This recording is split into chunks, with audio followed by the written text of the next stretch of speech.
Only about 10% of the water that flows in the Colorado River makes it to Mexico. And at the Morelos Dam at the border, that water is diverted for use in agriculture.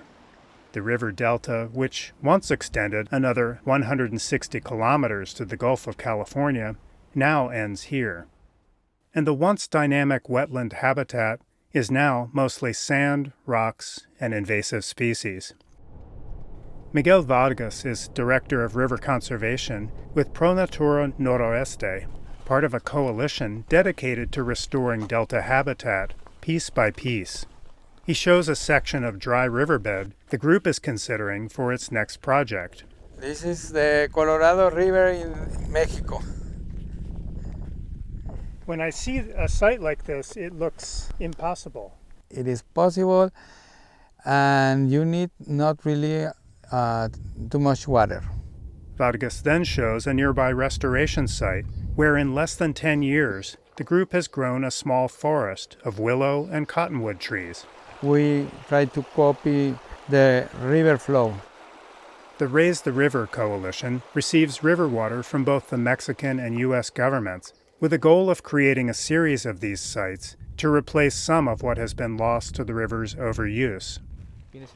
Native trees and bushes are grown in nurseries and planted by the coalition and community volunteers.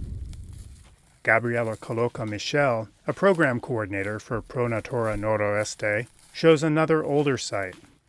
It's really amazing when you create this habitat, how the response of the wildlife and birds can be. In the beginning, when we start at these sites, we found 5 species of birds. And now we find more than 100 species. Other creatures are moving in also. And the sites are treasured by people from surrounding communities. The 9-year agreement between Mexico and the U.S. that has enabled the restoration of over 800 hectares of riparian habitat will expire and be renegotiated in 2026. Though demand for water along the length of the Colorado is increasing as the river continues to shrink, the binational restoration experiment is highly valued on both sides of the border, says Jennifer Pitt, the National Audubon Society's Colorado River Program Director.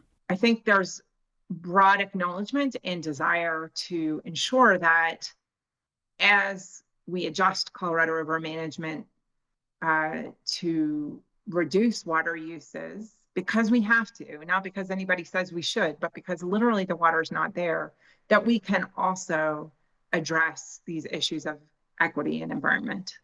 The benefits of cooperation and of doing more with less are flourishing here as a model for the Colorado River's future. Matt Dibble, VOA News, San Luis Rio Colorado, Mexico.